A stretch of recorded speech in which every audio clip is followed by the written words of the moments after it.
So everyone, this is सकीन आली और कैसे बचाबाटी आप सभी लोग। तो आज की इस वीडियो में हम लोग बात करने वाले हैं डिफरेंसेस की।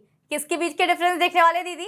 तो हम लोग बात करेंगे कि हमारे रेसिस्टेंस और रेसिस्टिविटी, जो कि मैंने आप लोग को बताया था, मैं आगे की वीडियो में आप लोगों से बात करूंगी कि रेसिस्टिविटी आखिर होता क्या है। तो चलिए यार, आज फाइनली समझते हैं कि रेसिस्टिविटी क्या होता है एंड बेसिक डिफरेंस क्या है हमारे दोनों चीजों के बीच में। बिकॉज ये भाई भाई लगते हैं ना यार नाम से, तो रेसिस्टेंस रेसिस्टिविटी, तो इनके बीच का क्या रिलेशन है एंड इनके बीच का मेजर डिफरेंस क्या है। बिकॉज बोर्ड्स में हम लोग को बहुत सी बार ये क्वेश्चन पूछ लिया जाता है कि what is the difference between resistance and resistivity. So ये 3 मार्क्स का क्वेश्चन भी हो सकता है एंड समटाइम्स ये 4 मार्क्स में भी आपसे पूछा जाता है। So let's begin. तो अगर मैं सबसे पहले बात करूं रेसिस्टेंस और रेसिस्टिविटी की, तो वो आती है सबसे पहला पॉइंट। दीदी डेफिनेशन लिख देंगे हम लोग, है ना। डेफिनेशन तो बचा पार्टी तुम लोग लिख ही दोगे, ऑफ कोर्स, सीधी सी बात है, ठीक है। बट रेसिस्टेंस क्या होता है तुम लोग का, तो तुम लोग को बताया था मैंने। रेसिस्टेंस एक हमारी वो प्रॉपर्टी होती है जो हमारे करंट को फ्लो ना होने दे, ठीक है। मतलब उसमें ऑब्स्टेकल्स लाए, बाधा लाए।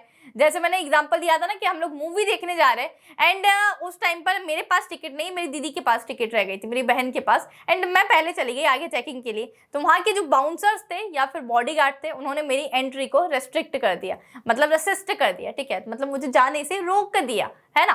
इन द सेम मैनर जब करंट फ्लो होता है तो रेसिस्टेंस उसको मना कर देता है कि मैं तुझे जाने नहीं दूंगा, ठीक है। तो रेसिस्टेंस क्या होता है कि जो करंट को फ्लो ना होने दे, वो होता है रेसिस्टेंस। ओके, अब बात करते हैं दीदी रेसिस्टिविटी क्या होता है, ठीक है। अब मैं बात करूं कि मेरे पास दोनों वायर है, एक दो वायर है, ठीक है, 2 वायर्स आई हैव। तो दोनों वायर है। अब मैंने बात करी कि इसमें एक की लेंथ लंबी है, एक वायर की, एक की लेंथ थोड़ी सी छोटी है ना। पर मैंने बोला कि दोनों वायर बेटू कॉपर के है ना। मटेरियल क्या है? कॉपर है। तो उसका रेसिस्टेंस सेम होगा या रेसिस्टिविटी सेम होगी? So let me know in the comment section क्या सेम होगा। अब तुम लोग बोलोगे दीदी हमें रेसिस्टिविटी नहीं पता होती, ठीक है। रेसिस्टिविटी हमेशा क्या होती है? हमारे मटेरियल पर डिपेंड होती है ना। मटेरियल बोलूं तो कि वो कौन सी चीज से बना हुआ है, दैट इज मटेरियल। अगर कॉपर वायर है तो नो मैटर कि अगर पहले वाला कॉपर वायर बहुत ज्यादा लंबा है एंड दूसरा वाला कॉपर वायर थोड़ा सा छोटा है, ठीक है, या बहुत छोटू है, ठीक है, बहुत लेंथ में बहुत कम है, तो दोनों की रेसिस्टेंस तो अलग होगा। Because resistance depends on length, area, ठीक है, एंड टेम्परेचर वगैरह पे भी डिपेंड करता है। पर मेजर 2 फैक्टर है कि लेंथ पर डिपेंड करता है, एरिया पर डिपेंड करता है, ओके। बट रेसिस्टिविटी इन कोई भी चीजों पर डिपेंड नहीं करता। उसको मतलब नहीं है लेंथ तुम 4 गुना बढ़ा दो, 5 गुना बढ़ा दो, एक को इतना सा रखो, एक को इतना बड़ा बना दो। एक वायर की जो हमारी एरिया है वो कम है और दूसरे वायर का एरिया बहुत ज्यादा है, उसको कोई फर्क नहीं पड़ता है।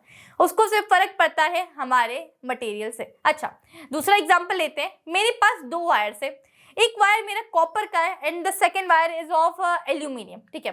लेंथ सेम है, एरिया भी सेम है। अब बताओ इस केस में क्या डिफरेंट है? रेसिस्टेंस सेम होगा या रेसिस्टिविटी सेम होगी? जल्दी से बताओ। मैंने बोला 2 वायर है, एक कॉपर का है, एक एल्यूमिनियम का है, length is same, area is same, बताओ क्या होगा? ऑफ कोर्स दीदी हमारी रेसिस्टिविटी डिफरेंट होगी एंड रेसिस्टेंस जो है हमारा वो सेम होगा। क्यों, ऐसा कैसे हुआ? मैंने क्या बोला बेटू अभी? जो हमारा रेसिस्टेंस होता है वो लेंथ पर डिपेंड करता है, एरिया पर डिपेंड करता है। और यहाँ हमने देखा, क्या देखा कि मेरा एरिया तो सेम है यार, लेंथ भी सेम है यार दोनों वायर की। बट मैंने ये देखा कि एक वायर कॉपर वायर है और दूसरा वायर एल्यूमिनियम वायर है यार। तो मैंने तुम्हें बताया था ना कि जब हम लोग रेसिस्टिविटी की बात करते हैं तो रेसिस्टिविटी किसी भी चीज पर डिपेंड नहीं करती एक्सेप्ट वन, क्या? मटेरियल, मटेरियल और मटेरियल, है ना। अब दोनों का मटेरियल अलग अलग है तो रेसिस्टिविटी डिफरेंट होगी। चलो अब बात करते हैं कि रेसिस्टेंस को हम लोग R से डिनोट करते हैं, on the other hand resistivity को हम लोग रो से डिनोट करते हैं। ये तुम लोग को अच्छे से पता है बिकॉज हम लोग ने न्यूमेरिकल्स भी पढ़ लिए और बहुत सारी चीजें पढ़ चुके हैं, ठीक है। ऐसा यूनिट भी तुम लोग को पता ही है इस चीज की। अब क्या करते हैं, जो तुम्हें एग्जाम में लिख कर आना है उस चीज पर हम लोग ध्यान देते हैं। ये तो मेरा था आप लोग को एक्सप्लेनेशन वाला चीज है कि तुम लोग को खुद को क्या समझते हो तुम लोग रेसिस्टेंस से एंड रेसिस्टिविटी से। अब एग्जाम पॉइंट ऑफ व्यू से तुम क्या लिख कर आओगे हमारी बोर्ड्स की आंसर शीट में, वो देखते हैं हम लोग। सबसे पहले डेफिनेशन दीदी दिख लेते हैं। रेसिस्टेंस क्या बोला मैंने कि एक ऐसी एबिलिटी कंडक्टर की कि जो करंट को फ्लो ना होने दे, है ना। Okay, so ability of conductor to oppose current, oppose कर रहा है, मैं नहीं जाने दूंगा, मैं तो मतलब अपोजिशन टीम में होता है ना हम लोग, क्या अपोज कर रहे हैं, ओके। ये है एबिलिटी ऑफ मटेरियल, कंडक्टर की तो बात ही नहीं है यहाँ, ठीक है, मटेरियल की बात है, मटेरियल डिफरेंट होगा। Ability of material of conductor to oppose current, है ना। ये भी क्या करता है, करंट को दोनों अपोज कर रहे हैं यार। तो डिफरेंस क्या था दीदी? ये भी करंट को अपोज कर रहा है, ये भी करंट को जाने नहीं दिया। पर ये मटेरियल के हिसाब से, मतलब जैसे कॉपर मटेरियल के हिसाब से कितना करंट जाने दे रहा है, कितने करंट को नहीं जाने दे रहा है, डेट इज डिफरेंट। अब मैं दूसरा वायर लेके आ गई एल्यूमिनियम का, तो कितना करंट अगेन जाने दे रहा है, कितना नहीं जाने दे रहा है, यहाँ इस केस में भी डिफरेंट है, ठीक है। तो ये वायर टू वायर डिपेंड करता है, मतलब मटेरियल टू मटेरियल डिपेंड करता है।